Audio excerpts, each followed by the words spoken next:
Hello everyone, welcome to Barca News. It is May 4th, 2023, and Bayer Leverkusen, an Argentinian reporter who's very close to Lionel Messi's entourage, has revealed the contents of the draft offer or contract that Barcelona have sent to the Argentinian star. Also, we now have one more candidate that Barcelona are considering to replace their departing football director Matteo Alemany.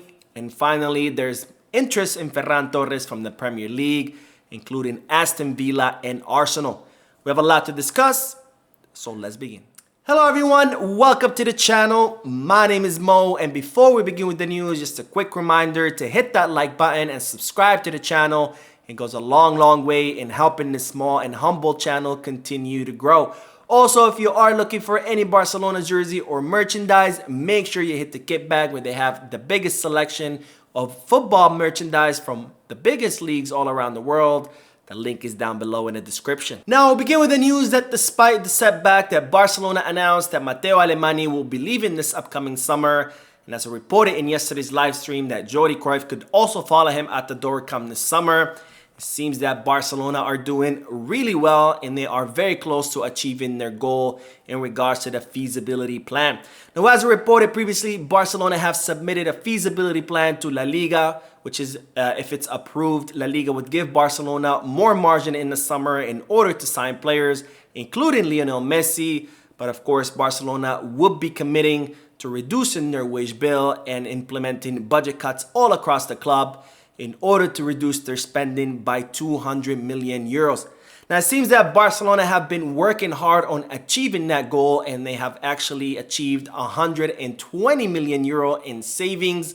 And this comes from several budget cuts that Barcelona will be implementing, including the slashing of the Barcelona TV or the closing of the Barcelona TV. Also budget cuts all across the board of the club except for the Barca Feminine team, as I reported before, and also through the new sponsorships that Barcelona have been able to generate. Now, as I just said, Barcelona need to reduce their spending by 200 million euros, and they've already achieved 120 through the sponsorships and the budget cuts that they have implemented. So Barcelona have left 80 million euros to achieve that goal, which is of course very much achievable once you consider the players that Barcelona will be offloading in the summer. Now, if this feasibility plan is approved, La Liga would allow Barcelona to continue under the 1-to-1 rule this summer, which means that for every euro that the club earns, they would be able to spend 1 euro on buying players. Where if this feasibility plan is not approved, Barcelona will be placed under the 1-to-4 rule, which means that for every euro that Barcelona would earn, they would only be able to spend 25 cents of that euro on signing players. Now, if the feasibility plan is approved as well, Barcelona will be allowed to sign players including Lionel Messi. And now, Bayer Leverkusen, the Argentinian reporter who is very close to Messi and his entourage, has leaked the details of the draft of the contract that Barcelona sent to Messi. Now, as expected, Barcelona are offering Messi a 1+1 contract deal, means that Messi would be signing for 1 year with the option to renew for 1 more. And Barcelona will be offering Lionel Messi a 25 million euro gross salary, which means that Messi would receive 30 million euros net, which is very close to what Lewandowski will make next season, where Lewandowski will be earning 26 million euro gross, which is also around 13 or 13.5 million euros net. Now, it seems that in the draft of this contract, Barcelona would also be offering Lionel Messi a percentage of the sponsorship deals and the merchandising sales that he will generate at the club.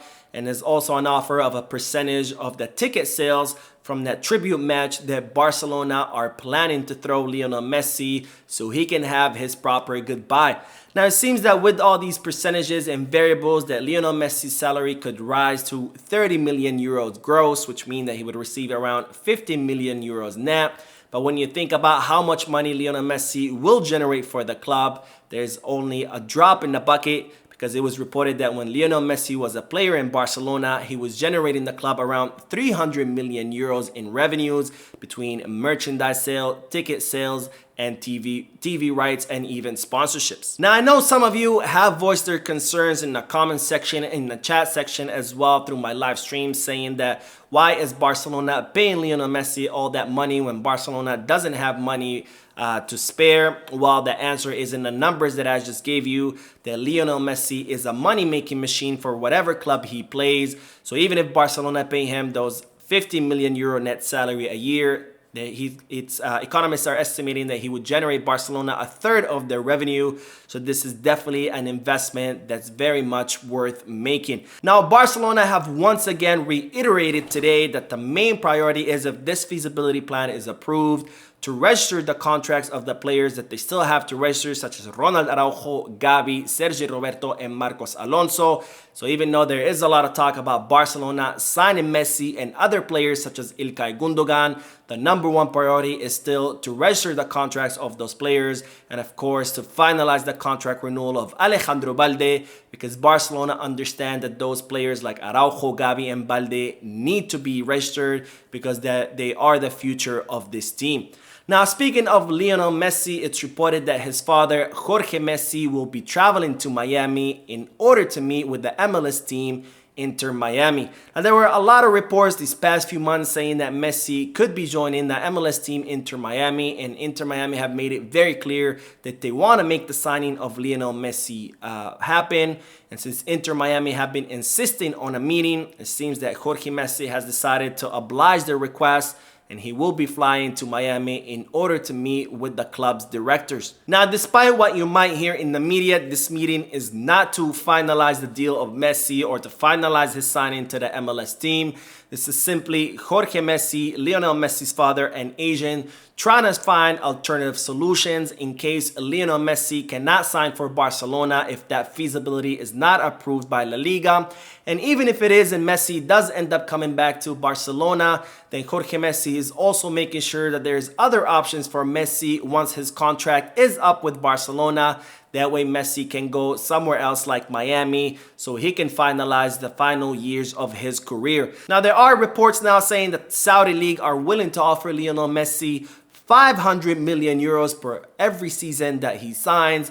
But of course, as I've said many times before, Lionel Messi wants to continue in European football because he wants to be in shape for that Copa America in 2024, because he hopes to win it once again with Argentina. Now, on to the news that Barcelona have added one more name to the list of candidates that could replace Matteo Alemany.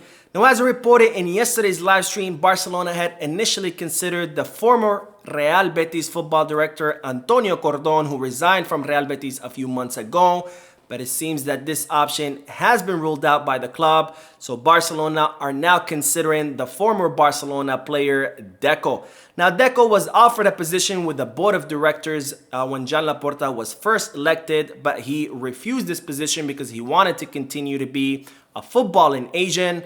And so he became a Barcelona consultant, where he has been consulting with the club in regards to the Brazilian players, because Deco has very tight control or has a lot of knowledge about the Brazilian market. And in fact, he was instrumental in the signing of Rafinha from Leeds United. Now, Barcelona are still hoping that Deco will accept that offer to replace Matteo Alemany, and it's reported that Deco will be traveling to Barcelona next week to sit down with the board of directors. But Barcelona do have one condition, that if Deco wants to join the board of directors in the place of Matteo Alemany, he will have to give up his representation agency, because of course that will be a clear conflict of interest for him to be working for Barcelona as a football director while at the same time representing players. Now, Deco is not the only name that Barcelona are considering, and as I said at the beginning of this video, Barcelona have added a new name to the list, and that name is Fernando Carro. Now, Fernando Carro is the CEO of Bayer Leverkusen, and he has been in the Bundesliga since 2018.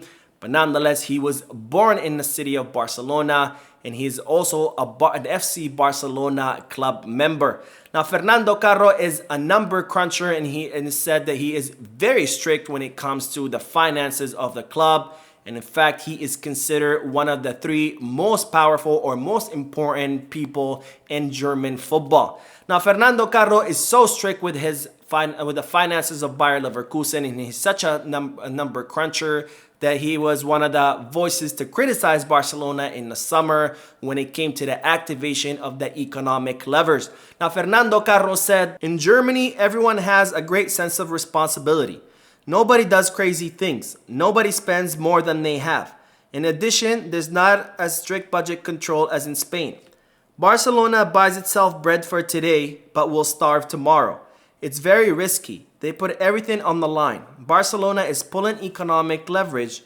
What is it and how much money did it bring? Now, Barcelona are considering Fernando Carro given his extensive experience as CEO of Bayer Leverkusen, because it seems that Matteo Alemany, not only is he a director of football who's in charge of signing and offloading players, but it seems that he also carries on some CEO-like duties, such as making sure that Barcelona meet the financial fair play rules and that the books are completely balanced in terms of the player's salary. Now, despite the extensive experience of Fernando Carro as CEO of Bayer Leverkusen, seems that Jean Laporta would prefer a former player in that position, so it seems that Deco does have a leg up over Fernando Carro. Now, I personally would prefer to see Carro in that position given his extensive experience as CEO and given his strictness when it comes to the finances of the club. But again, Deco has never been a football director, so we don't know what he has to offer. So who knows, maybe the Barcelona former player could end up surprising us after all. But of course, I always love to hear from you, so drop a comment down below letting me know who do you think would be better fit for the role of Matteo Alemany. Would it be Deco or Fernando Carro? I look forward to hearing your opinions. Now, speaking of Matteo Alemany, as I mentioned in yesterday's live stream, it seems that the director of football decided to leave the club because of the several disagreements that he had with Jean Laporta and the board of directors in terms of the direction of the footballing project at FC Barcelona. And we now know how much Aston Villa offered Matteo Alemany, and that number increased Alemany's desire to leave Barcelona.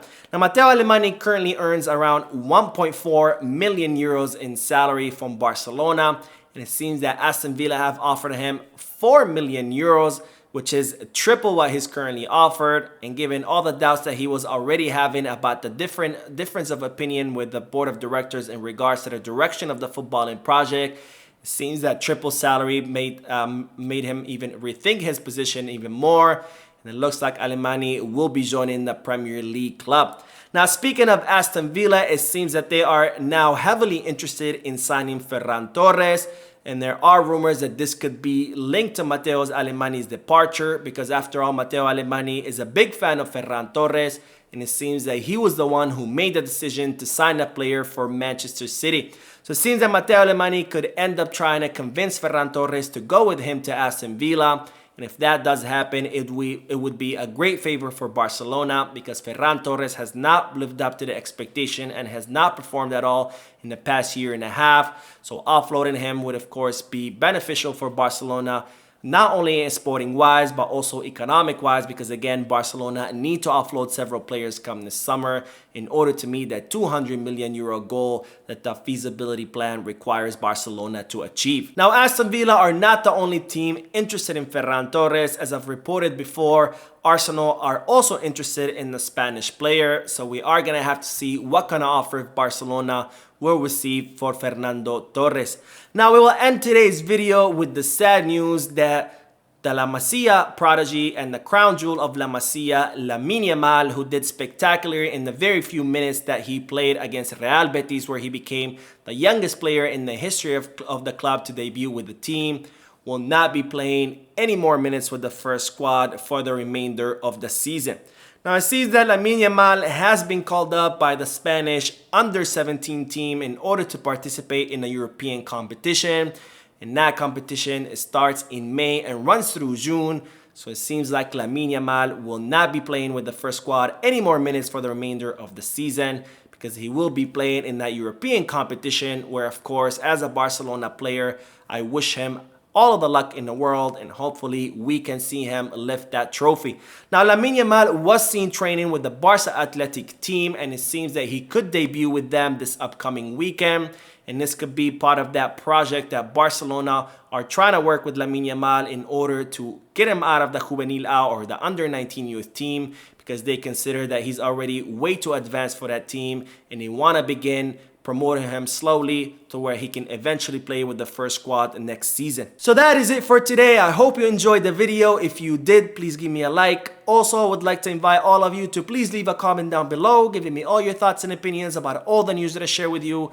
And finally, I would like to invite all of you to please subscribe to the channel so you can stay current on all the latest news in regards to our beloved club, FC Barcelona. Thank you for watching. I will see you in the next video. And as always, peace, Barca.